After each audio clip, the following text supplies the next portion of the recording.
বৈশাখ মাসে গ্রামের মানুষ সবাই অনেক ব্যস্ত থাকে, যেমনটা আমরাও ছিলাম। আর সেই ব্যস্ততা হচ্ছে নতুন ধান নিয়ে। বাড়িতে নতুন ধান আসবে, প্রত্যেকটা বাড়িতেই একটা ধানের উৎসব লেগে থাকে। হ্যালো গাইজ, আসসালামু আলাইকুম। সবাই কেমন আছেন? আলহামদুলিল্লাহ, আমরা সবাই ভালো আছি।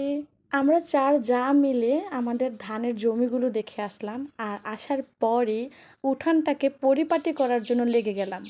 কারণ ধান আসবে, উঠানটাকে তো সুন্দরভাবে সাজিয়ে নিতে হবে। আমার বড় যা আর সেজো যা পুকুর থেকে পানি নিয়ে আসতেছে, আমি আর মেজো যা উঠানটাকে লেপে নিতেছি।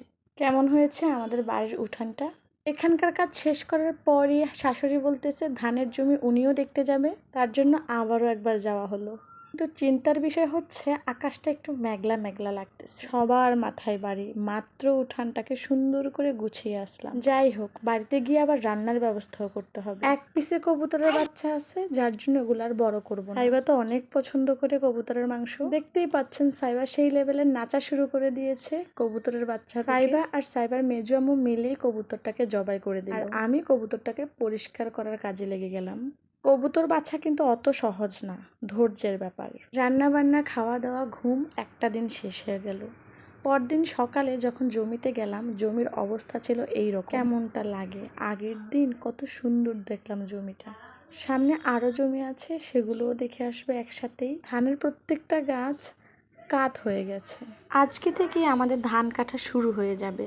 বৃষ্টি সবারই ভালো লাগে, কার না ভালো লাগে বৃষ্টি। তবে ধানের কাজ করার সময় রোদ থাকলেই বেশি ভালো হয়। মনে হচ্ছে ধান গাছগুলো আমার জন্য রাস্তা বানিয়ে দিল। গাছগুলো হেলে গেলেও সুন্দর লাগতেছে।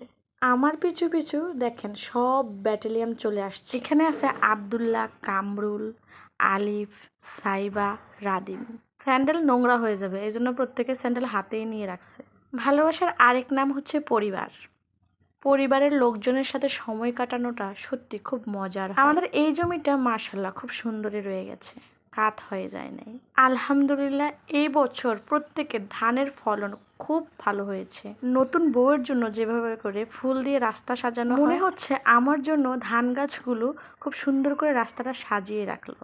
আজকের ভিডিওটা এই পর্যন্তই। সবাই ভালো থাকবেন, সুস্থ থাকবেন, আমাদের জন্য দোয়া করবেন। আল্লাহ হাফেজ, টাটা, বাই বাই।